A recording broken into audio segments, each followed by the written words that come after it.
Bayangkan sebuah dunia yang ramai, penuh suara, namun kosong dari makna. Sebuah dunia di mana orang berlari, mengejar yang gemerlap tapi lupa pada yang memberi cahaya. Dunia itu adalah dunia kita hari ini. Tempat di mana segalanya dihitung dengan angka. Tapi jarang yang mengingat Sang Pencipta angka. Saudaraku, Rasulullah SAW pernah bersabda, dunia dan segala isinya adalah terkutuk, kecuali zikir, taat kepada Allah, serta orang berilmu dan orang yang belajar. Nahai Tirmizi. Ini bukan sekadar peringatan. Ini adalah tamparan lembut untuk kita semua, bahwa dunia dengan segala kemewahannya tak berarti apa-apa, kecuali jika di dalamnya ada zikir, ketaatan, dan ilmu. Kisah Arsyad, sang pengusaha yang tersesat arah. Namanya Arsyad, seorang pengusaha sukses, punya 5 cabang usaha di 3 kota besar. Mobilnya mewah, rumahnya besar, bajunya mahal. Orang menyebutnya role model. Tapi, ia punya satu kekosongan yang tak bisa diisi dengan dunia, ketenangan hati. Suatu malam, saat ia terjaga karena mimpi buruk, ia membuka YouTube dan secara tak sengaja menemukan sebuah ceramah. Ustadz itu berkata, "Apa artinya dunia jika hatimu kering dari zikir? Apa gunanya harta jika hidupmu jauh dari Allah?" Arsyad terdiam, ia menangis. Tangis yang selama ini ia tahan.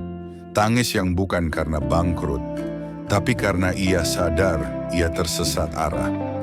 Refleksi, dunia ini hanyalah sementara. Saudaraku, kita hidup di dunia yang penuh tipuan. Apa yang tampak besar bisa jadi kecil di sisi Allah. Apa yang kita agung-agungkan bisa jadi justru yang Allah murkai. Rasulullah SAW sudah mengingatkan kita bahwa dunia ini terkutuk kecuali zikir yang menyambungkan hati ke langit, taat yang menuntun kaki di jalan lurus, dan ilmu yang menuntun kita menuju cahaya. Sahabat semua, jika kamu merasakan manfaat dari video ini, jangan lupa untuk klik tombol subscribe, like, dan share agar lebih banyak hati yang tercerahkan. Mari kita sebarkan cahaya bersama. Musibah dan pilihan sikap. Tapi hidup tak hanya tentang dunia dan ilmunya. Hidup juga penuh ujian. Dan disinilah hadits kedua menjadi pelita. Rasulullah SAW bersabda, "Tidak termasuk dalam golongan kami orang yang memukul-mukul pipinya, mencabik-cabik bajunya, dan berseru dengan seruan jahiliyah saat tertimpa musibah." HR Bukhari dan Muslim. Kita pernah melihat seseorang kehilangan orang tercinta lalu meratap sambil menghujat takdir. Atau seseorang ditimpa musibah lalu berkata, "Kenapa aku ya Allah? Kenapa bukan orang lain?" Musibah memang menyakitkan, namun cara kita menyikapinya itulah yang membedakan kita. Apakah kita termasuk umat Rasulullah SAW atau tidak? Ibu tua di pesisir. Ada seorang ibu tua di sebuah desa pesisir. Anaknya satu-satunya meninggal karena kecelakaan laut. Orang-orang mengira ia akan menangis histeris. Tapi yang keluar dari lisannya adalah, "Inna lillahi wa inna ilaihi raji'un." Ya Allah, Engkau yang memberi dan Engkau pula yang mengambil. Ia salat malam, ia bersyukur, ia tetap sabar. Ia bukan ustazah, ia tak punya gelar, tapi ia berilmu dalam hatinya. Ia memahami bahwa sabar lebih tinggi nilainya daripada jeritan. 2 jalan menuju cahaya. Saudaraku, kita hanya punya 2 pilihan dalam hidup ini. Pertama, mengejar dunia, mengabaikan akhirat.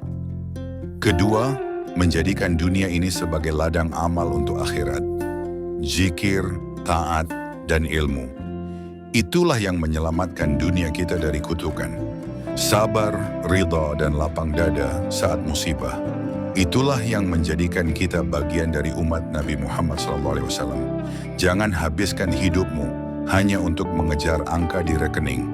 Isi hidupmu dengan zikir, sibukkan waktumu dengan ketaatan, dan sinarilah harimu dengan ilmu yang bermanfaat.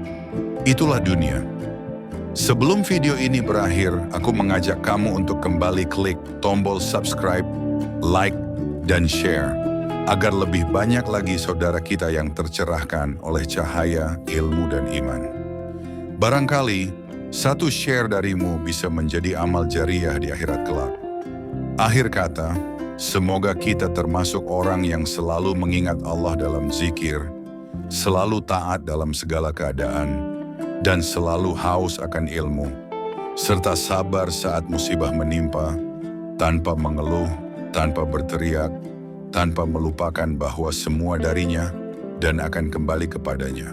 Wallahu alam. Wassalamualaikum warahmatullahi wabarakatuh.